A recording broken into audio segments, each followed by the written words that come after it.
Good morning, everyone.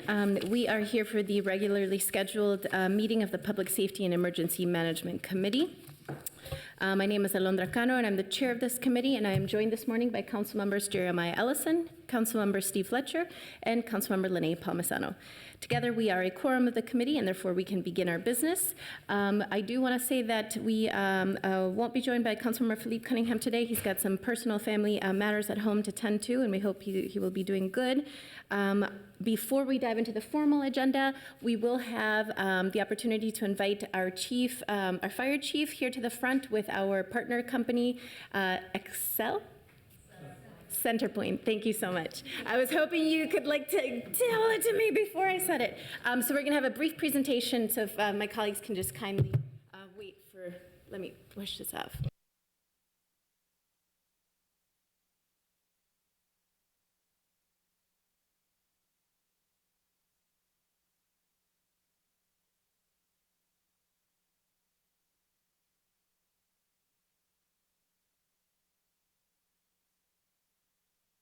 Hello?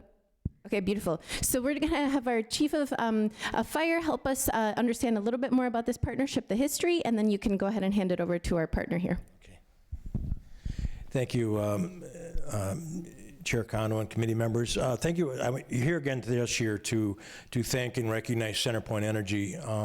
For many years, we've had a community partnership grant program that they've been kind enough to make donations to the fire department for us to be able to enhance some of the programs that we've done, whether it be, we bought some equipment a few years ago to help track people with autism, for example, or who adults or children who have a tendency to wander. So we have the ability to track those people. We have bought CO detectors and smoke detectors, a combination type scenario from the funding that they provided us. This year, they were kind enough to provide us a $2,500 grant, which we are going to graciously accept, and we are going to buy equipment to enhance our EMS capability to meet some of the unique challenges that we may face in terms of our different responses that we have in the community today. So I really appreciate all of your support over the years, and especially the Centerpoint program. I think it's an excellent program, and I wanted to thank you for the continued partnership, and they've been a wonderful partner, not only in these programs, but in day-to-day operations and out on the streets where our firefighters work very closely with their staff, and it's been a wonderful partnership, and I hope for it to continue for a long time. So with that, I'll introduce Doug Boudon from Centerpoint and let him continue. Thank you, sir. He didn't leave me much left to say. He covered my talking points, but my name's Doug Boudreau. I am with Centerpoint Energy, District Director of Gas Operations, and here with my colleagues, Beth Brown, our Corporate Communications Manager, and Emma Shop, our Energy Policy Manager, and a couple of our interns that are working with us this summer, Lucas and Megan. So thank them for being here with us today. Just a couple more talking points about the program that we've been doing since 2003. We've donated roughly $1.8 million since 2003 as part of this program. And we just help cities leverage local funds to purchase needed safety equipment, and it's what we've been doing for years. And proud to be here today to donate the $2,500 to Chief to purchase the EMS bags and tourniquets. So thank you very much for having us today. Thank you. Thank you very much. Appreciate it. Thank you. All right, appreciate it. Thank you so much. That's great. Thanks for being here.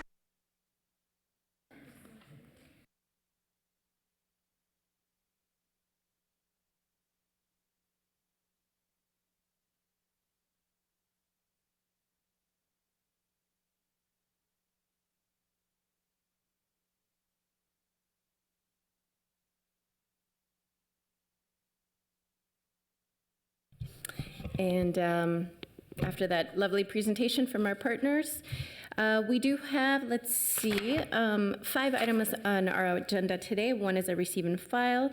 2, 3, and 4 are consent items, and I'll go ahead and read those right now. So that is a fire prevention grant from the FM Global for smoke detectors and fire prevention educational materials.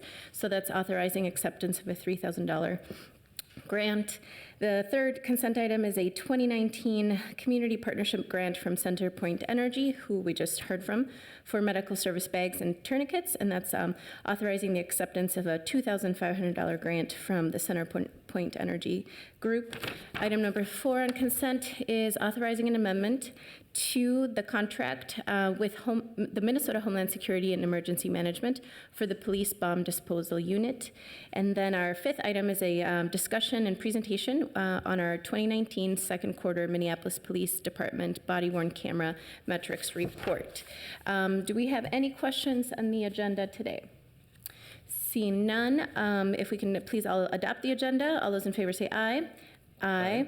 And we will begin with our receive and file for public comment. And so this is the time when we invite community members to come and share 3 minutes of public discourse with us on issues that matter to them relating to public safety and emergency management.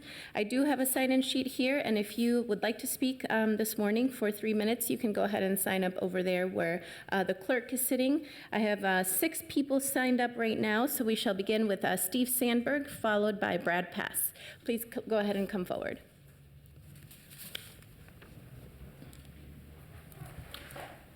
Good morning.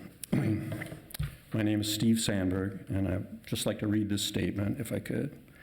My name is Steve Sandberg. I'm a resident of East Phillips neighborhood, and I'm on the board of EPIC, the neighborhood council.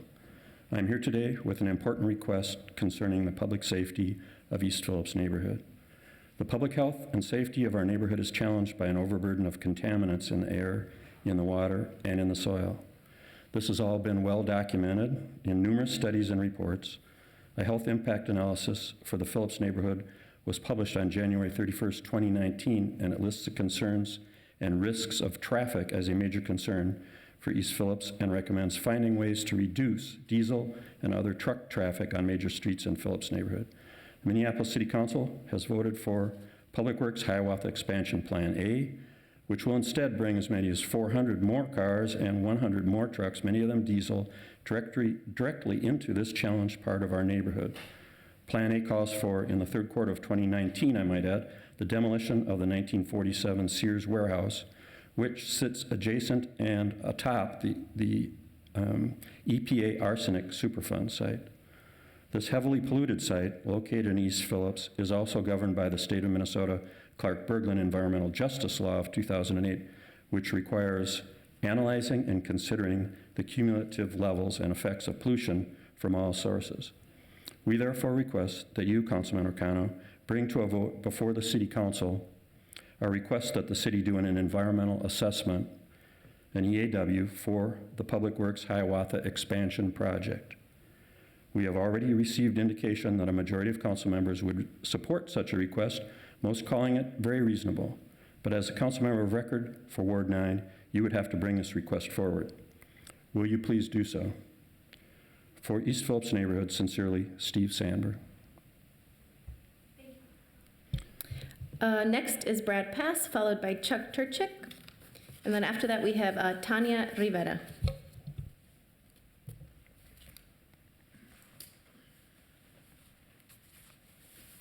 Good morning, everybody. I am Brad Pass. I live in my current address, 2536 18th Avenue South. I moved in there in 1967, before you guys were born. I have some insight, and my mission today is to try to encourage the Public Safety and the Emergency Management Committee to avoid having to deal with emergency management. And what I'm talking about is what Steve was talking about, and that is your direction to Public Works to tear down, demolish the newly remodeled, by the way, the newly renovated Sears warehouse right before you guys bought it. Sears, the Roof Depot, who owned the Sears warehouse, they put in $2 million including a new roof, all new windows in the whole building, double pane, some triple pane in the office space. They put in insulation and they tweaked the heating system. They also have a huge sump pump system that, until you guys turned off the electricity, kept the building dry. Now, the Public Works Department is intent on tearing down this building, which in itself is a travesty. But in doing so, they're going to remove the encapsulation over what Steve mentioned already, and that is a huge bunch of arsenic, which is being encapsulated by this 230,000 square foot building, and the asphalt, which is asphalt parking areas which are surrounding it. That's why we're asking for an environmental assessment worksheet on this property. We want to avoid an emergency situation where the city comes in, tears up this encapsulation, releases this arsenic into our air, adding to the tremendous, Alondra, are you listening? You seem to be working on your computer. I mean, this is important because you're the one that has to present this. You have 30 seconds. I realize that. And so the end of this is to try to avoid polluting our community more with your trucks, with your cars, and with the arsenic that you're going to release into the air and into the water, which, because of the drainage system, if you get a rainstorm like we had yesterday, it'll wash this arsenic right into the Mississippi River. An environmental assessment worksheet. I'm done. Thank you. Chuck Turchick, followed by Tanya Rivera, and then Rocio M. Do your job, people.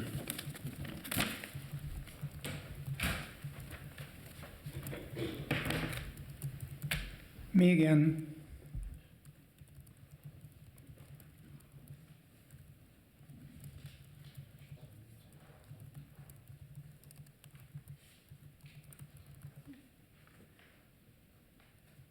Silence makes us uncomfortable, doesn't it?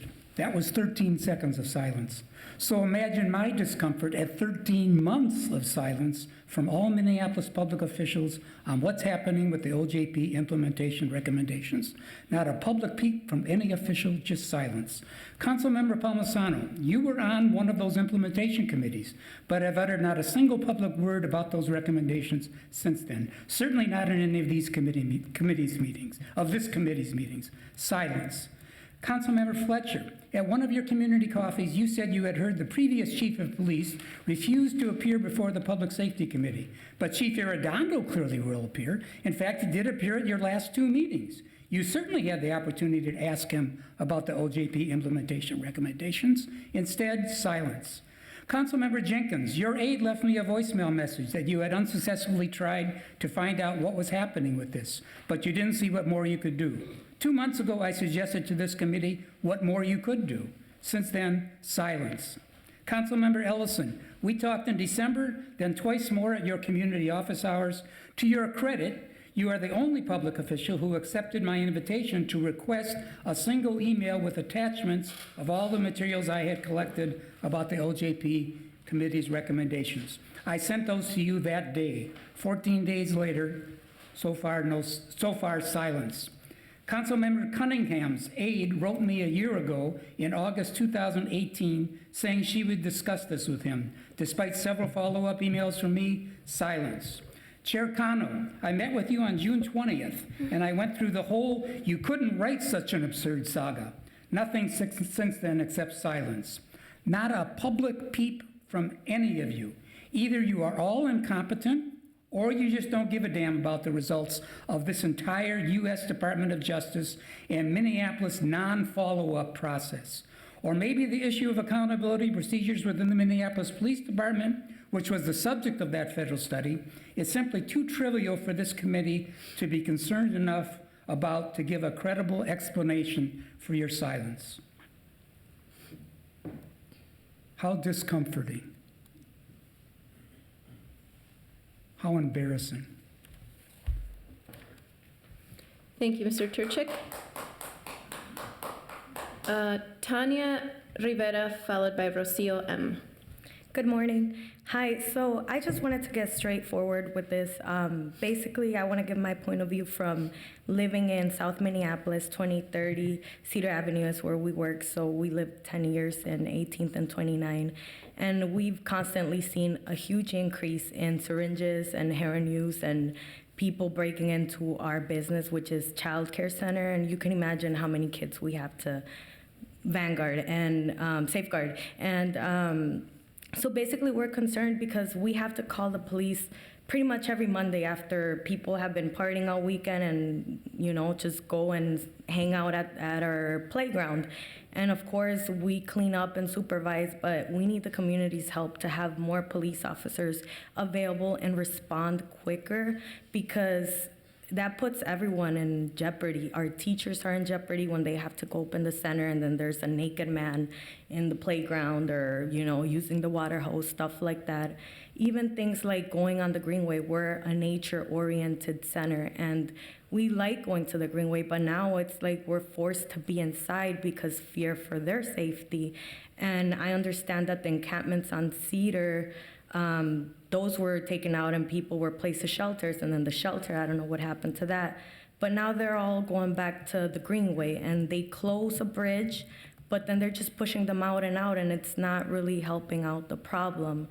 And the needles are not going anywhere. Everything, this is something we see every day, and I worry that we're just getting too used to this. We're too used to seeing condoms everywhere. We're too used to seeing homeless people intruding into our property that it's worrisome, and we would like to ask for more funds for police and to add more police officers, especially to these areas that have always been known to have a lot of criminal activity. And just living in that area, I can tell you guys firsthand that it's increased a lot, and it's so terrifying that we have to have a gallon of milk, empty milk cartons in our parking lot just so we can collect the syringes. I don't think that we should be doing that. I really don't think that we should be exposing our teachers or any of our staff to collect these things. There should be something done, and something that's clear and something that's everyone knows. I don't know if someone's gonna be collecting these or there's gonna be sharp boxes, but we need to do something because there's been many times that we found heroin needles in our playground, and with all the laws and everything, we have to have certain amount of mulch, and it's easy to hide, you know, so it's very worrisome, and we would like to ask for more help to add more police officers in the budget and just something very clear on syringe disposals. Thank you. Thank you. Rocio M. And if there are other folks that are signing up, please let me know. Hi, my name is Rocio, and I work also in a childcare center in the 2830 Cedar Avenue South in Minneapolis. And I just want to support, like my coworker said before, because our most important topic here is children. They are learning through the nature and things like that, and we had to stop to learn through the natural environment because they cannot leave the center anymore. We constantly find in the playground and parking lot needles and drugs and clothes from the homeless people. And we also find a lot of illegal activities under the bridges when we used to go for walks. And we have noticed the decrease in food officers also.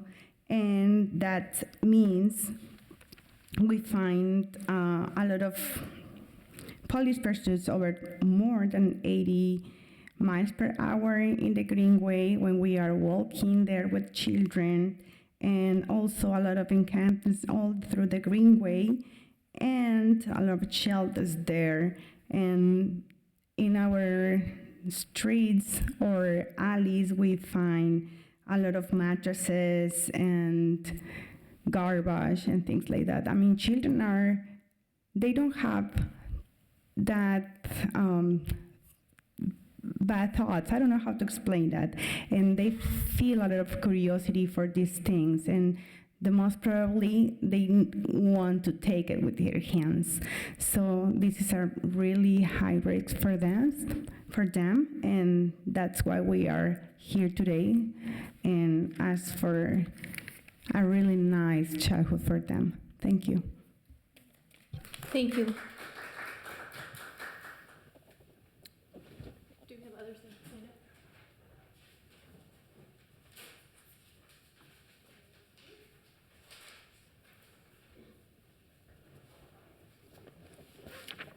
All righty, Tabitha Montgomery.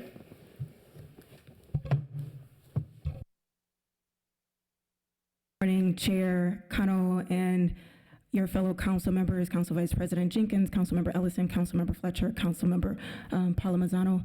I hadn't planned on speaking, so apologies, I don't have prepared remarks, but as I've been sitting there, I thought I probably shouldn't let an opportunity pass to highlight a cause that PPNA in partnership, so Powderhorn Park Neighborhood Association in partnership with more than 24 organizations and businesses and residents in South Minneapolis has been championing for the past 3 years.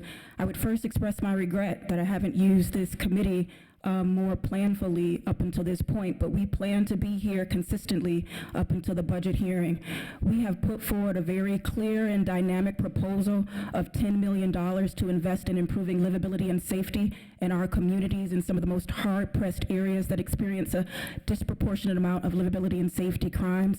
You've heard residents and business employees speak eloquently about issues that I am confident that you are well aware of, issues that some of you probably have experienced yourself, and I am optimistic, I am confident that we can do better.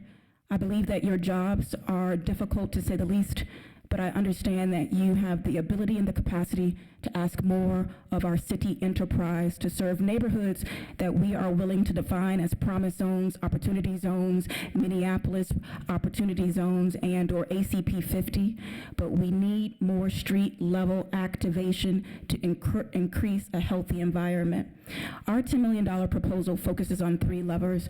One is a community services team, one is a restroom access fund, and lastly, a street stand program to help activate in a healthy and concerted way spaces that all too often become overrun by unhealthy and illegal activity.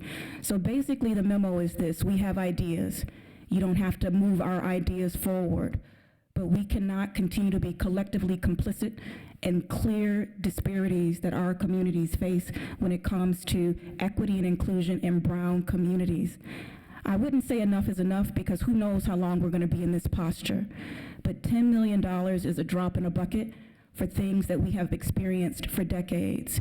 It is not going to be a short-term solution. We need this amount of investment annually so that we don't put undue pressure and undue expectations on the Minneapolis Police Department. I am a belief that they have a role to play, but they are not a cure-all. If we seek to only increase the police resources without thinking critically about health and human services resources for people that I claim that are in our community that are experiencing some of life's greatest hardships, inclusive of addiction, inclusive of homelessness, then we are missing the point of what it means to be a good neighbor, of what it means to be a good servant, of what it means to be a person who loves and sees everybody in our communities. We have work to do. Thank you. Thank you so much. And that is our last speaker for today, so we shall go ahead and receive and file the public comments. All those in favor, please say aye. Aye. Our consent items are items number 2, 3, and 4. And before I move those forward, I would like to welcome Councilmember Andrea Jenkins to the committee. So all those in favor of approving the consent item, please say aye. Aye. Now for our discussion item, we have a report from the Minneapolis Police Department on our 2019 second quarter body-worn camera metrics report. So please go ahead and begin the presentation. Commander Granger, welcome. Good morning, thank you.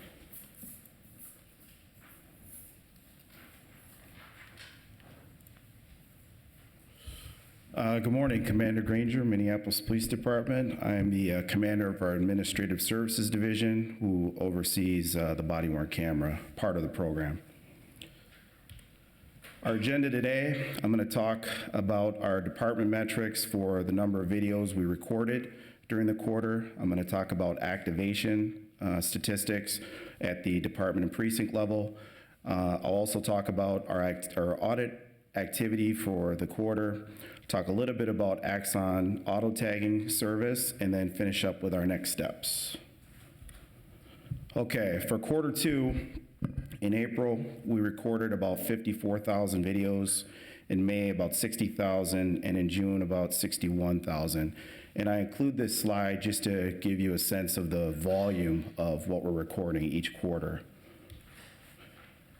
These next slides represent a comparison by percentage of the overall or specific CAD events that required activation of a BWC and the individual officers who were equipped with a BWC and responded to an incident.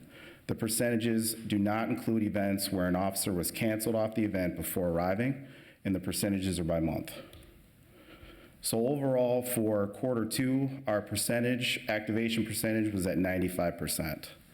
And as you can see there, for quarter one, we were at 93%, so a 2% increase.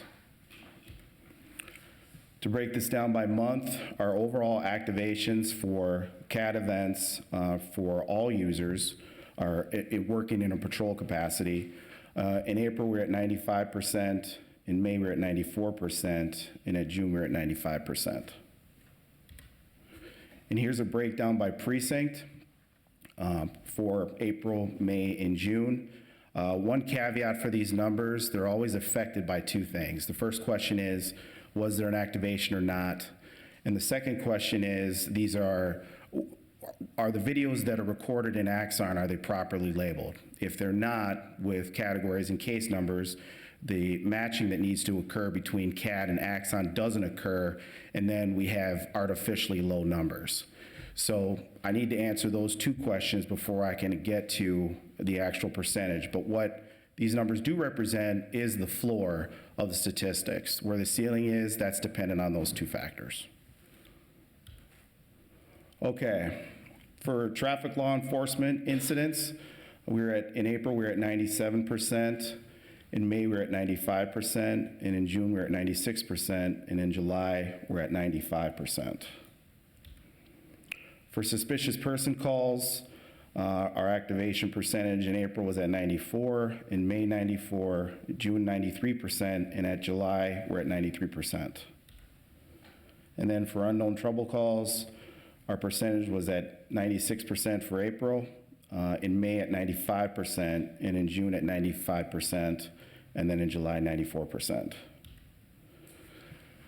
So for quarter two, we did several case number and category audits. An audit was sent out if one or more of the following criteria was met. There was a missing case number or category, incorrectly labeled case numbers, if there were startup checks or accidental activations not categorized properly. Many individuals only had a few corrections that were needed. Supervisors were instructed to notify the BWC audit group once corrections had been made. Once notified, auditors verified corrections were made. In some cases, audits were returned because all the corrections were not made in the first attempt. So here's a summary of our total activity for these case number category audits. We did 1,057 audits for quarter two, including July. 389 individual audits were done in our first round, 470 in our second, and 198 in our third round. We're still waiting for 233 of those 1,057 audits to be returned to us. We also did our random sample video review of 25 officers for quarter two. This is a random sample from all the precincts of 25 total officers equipped with BWCs who primarily responded to 911 calls from April 1st to June 30th. The random sample of 10 BWC videos were selected per officer for qualitative review or for video review. The metrics used were, was there a full 30-second Preevent recording? Did deactivation at the conclusion of the call appear to be appropriate? Was there a proper case number entered? And was there a category entered? And here are our results.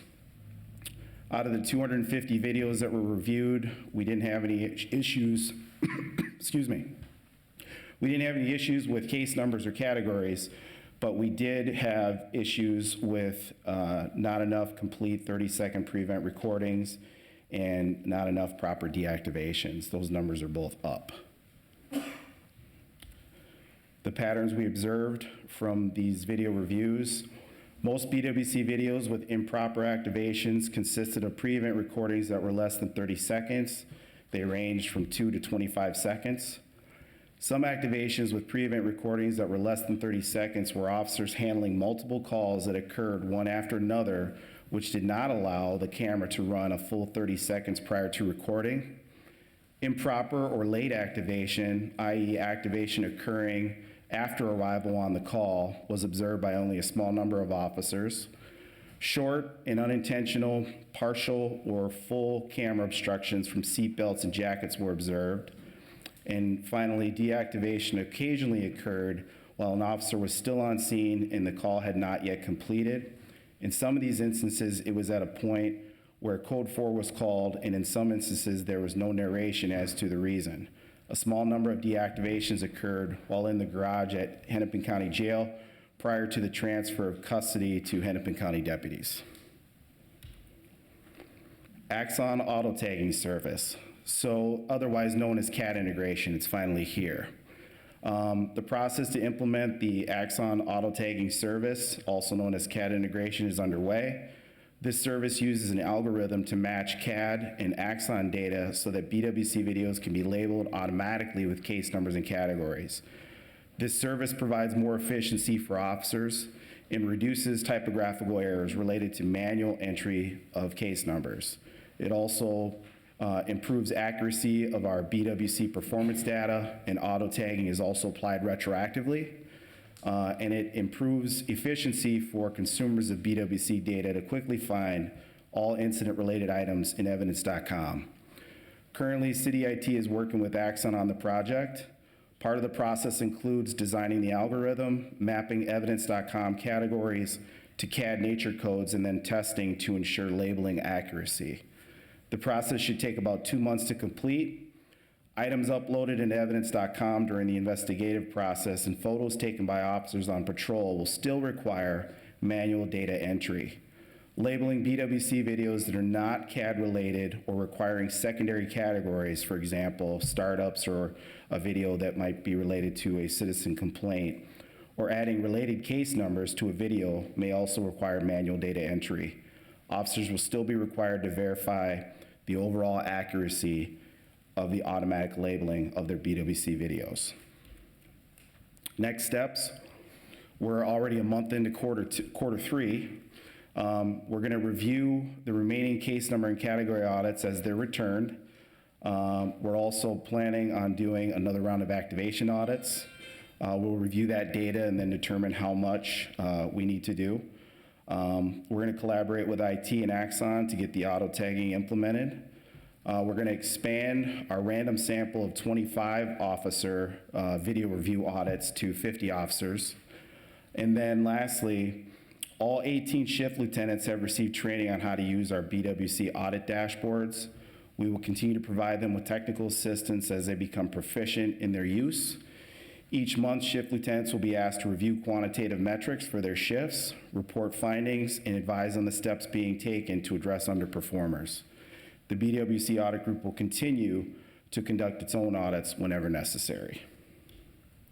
And that's what I have. Amazing. I'll see here if colleagues have questions. We'll go ahead with Councilmember Fletcher and then Councilmember Palmisano. Thank you, Chair. I just want to acknowledge how far this has come. I mean, I think this report really shows good work happening, and appreciate your continued attention to it. I know there have been cases where it's really helped understand what's going on, and yeah, I think it's a valuable tool as we move forward. So thank you for your work on this. Thank you. Councilmember Palmisano. Madam Chair, Commander Granger, can you remind me, in 2017, what was the first audit on body camera usage showing? Was it 55% usage? I believe it was somewhere around there, maybe 58%, right around 60%, somewhere in that neighborhood. I think that's important to keep in front of us because this has been less than 2 years. and it's been a whole lot of work, and this is an entire program that you run dedicated to improving the use of this tool. A couple questions I have is, how do we know that we're measuring the right things in something like this? How do we choose the things that we measure? Initially, I know how we started the first audit, but how do we continue to know that we're measuring the right things to make sure that we have the best program that we can? Well, the first thing we start with is policy. What does it require? And we develop dashboards and metrics to measure the things that we need to have, like pre-event recordings or our startups done every day. The next thing we look at is, qualitative and quantitative metrics. So for the quantitative, we're looking at the number of activations, things like that. For qualitative, we're doing video reviews. And then also, we pay attention to the feedback we get from our stakeholders, and that's supervisors doing audits. It's other city departments like OPCR, for example, to make sure that if they're seeing trends or issues, that we address those in the audit process. And then lastly, we let the data inspire us. I mean, as we're doing, we have a regular process where we examine the data to see where we can make improvements, to see what other dashboards we need to inform an issue or to clarify another issue. So that's kind of our process, and it's ongoing. I really appreciate that. It shows that we're not doing this work in isolation, that you're continually looking at other things. Can you speak a little bit about then how do you package that information? Because what I've seen in these quarterly reports is improved measurably. I mean that in a positive way over the past year. Can you tell us a little bit about changes to how you package this information? Yeah, and that's sort of the behind-the-scenes challenge that we deal with. So the first step is we look at the data and try to figure out what the issues are. Then we decide on a course of action, and then what we do is we determine what the best packaging option is for dissemination to the supervisors in the precincts. Sometimes that's an email, sometimes it's a smart sheet that we use to package audits. We're always looking for ways to make the audit process as efficient and easy as possible for supervisors. We want to be respectful of their time that they need to be spent actually out on the street supervising, but we also recognize the importance of getting this right. And we don't want to be a burden to them in that way. So the packaging, we decide on the package, we develop it, and then along with that, there's an instructional sheet usually that goes along with that with screenshots. If it's something that we haven't covered specifically in the new supervisor training that we do with each new supervisor class, if it's a new product, we include instructions. Thank you. Just a couple others, and then I want to yield to my colleagues. On slide 4, you say that the percentage does not include events where an officer canceled off the event before arriving in terms of a body-worn camera activation. This is not a change from anything previous that we've been measuring, is that correct? No, it's not a change. Are we doing math differently? What I mean by that is, are we doing the logic as to how we calculate our activation numbers any differently quarter to quarter? We haven't since Q4 of 2018. So this process has really been an evolution since the beginning. We first had to figure out what we needed to measure, then we had to figure out ways of doing that based on the information that was available to us. And Axon is in a continuous process of developing their data suites, their inventory management program, et cetera. So as they improve the data that's available to us, we add that information when we can to our process, which is, it's called an API, it's a data pipeline. And then we incorporate logic that works best for the data that's available to us into our counting. So to answer your question directly, The way we currently do this, as far as right now, is we have what's called, it's in our timekeeping program, it's called a patrol indicator. And what that does is it labels anyone in a patrol assignment so that we can include them in these dashboards for this count. So people in investigative units or other specialty units that don't work patrol, they would have one designation, and anyone working in patrol would have another designation, which we include in these dashboards. And that hasn't changed. We started with tracking activity based on the last upload of the camera. But as you can imagine, that's totally dependent on if people upload. So at that time, we would have to monitor whether people had uploaded, and there was a better way to do that. And then we went to what we currently use, which is it's called the patrol indicator status. And that's how we currently count, and we've been counting for the last 3 quarters. And that's not dependent on uploads. Thank you. I just want to mention that this is a machine, I think you called it once, a machine that requires a lot of attention in terms of how we're continuing to monitor and improve all of these different devices that are on officers around our city. Something I think is really important that you mentioned is that you're asking supervisors in the precinct to let you know about anomalies, and that to me shows that you're very indeed dedicated as our shift supervisors to figuring this out and to having that open communication of, hey, something seems off here or something seems wrong, I think helps you keep everybody accountable in this situation. So I do have a couple other questions, but I'm going to yield to my colleagues. Councilmember Jenkins. Thank you, Madam Chair and Commander Granger. I'm hoping you can help me understand improper activation and the pre-event recordings and why that's a problem. Well, let me speak to the first part of the question.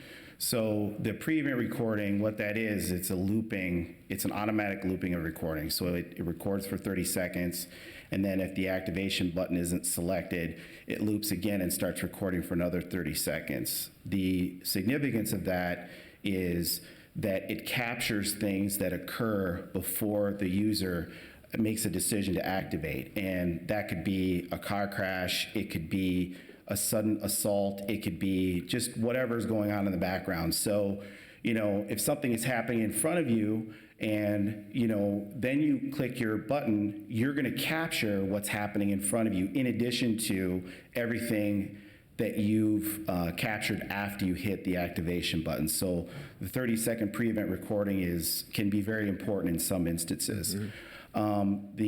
The other kind of improper activation would be, there's a few. So our policy requires that you activate within 2 blocks of arrival.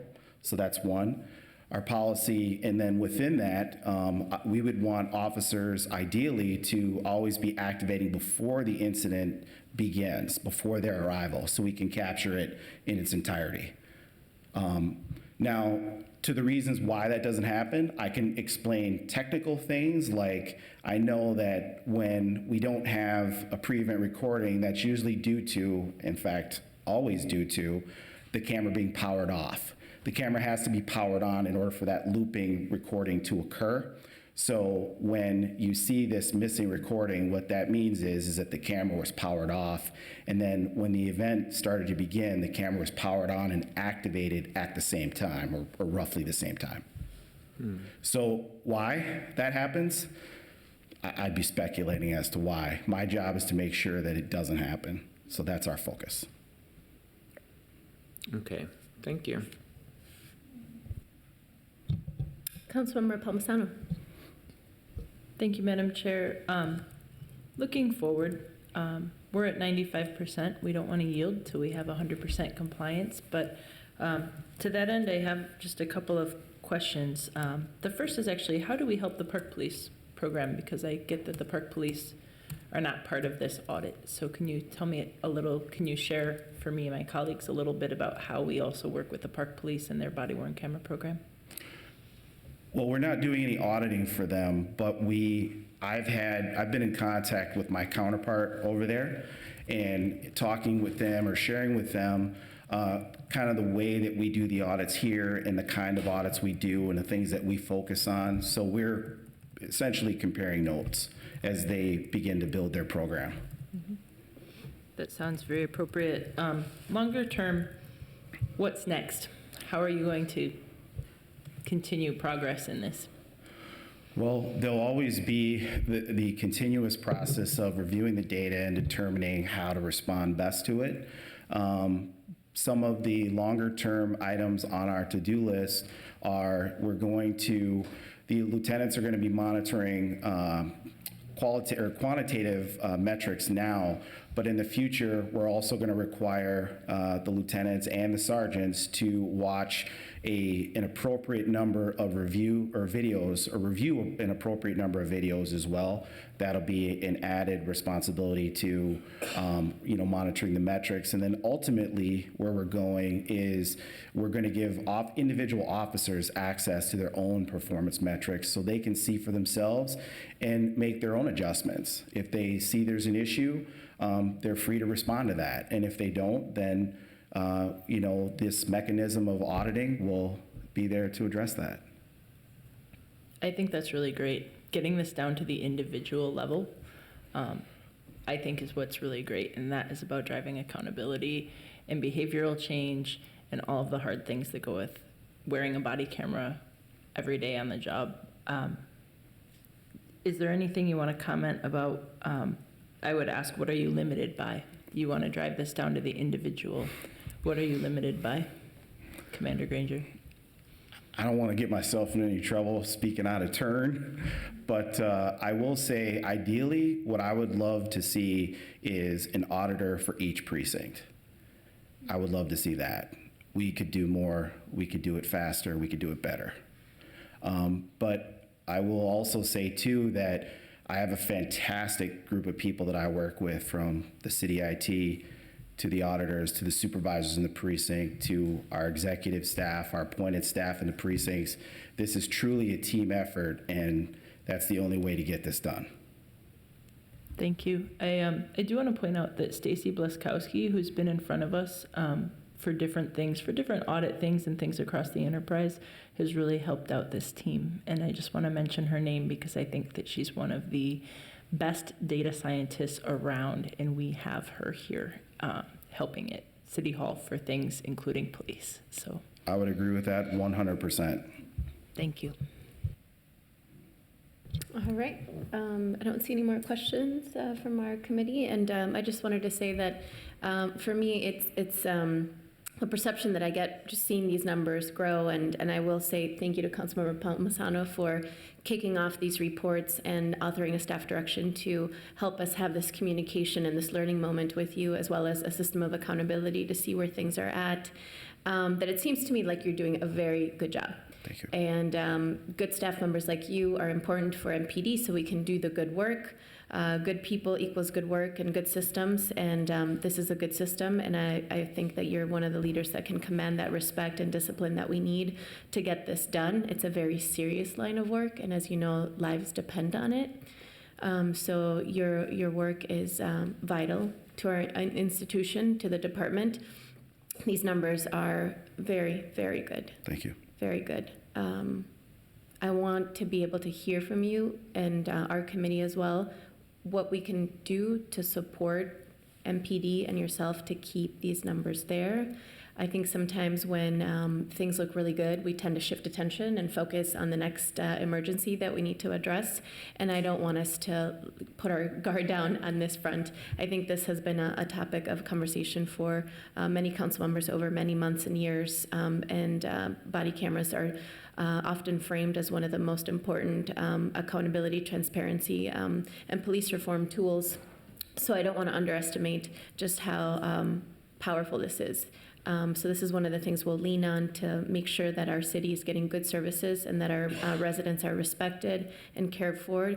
And I would love to hear just from you thoughts of moving forward on how we can make sure we maintain, sustain, and protect those that growth and that improvement that we've made. So again, I appreciate Councilmember Palmisano's point and question to you about what can we be doing. So thank you so much for your time today. Thank you. And without further business before us, we are adjourned. Thank you.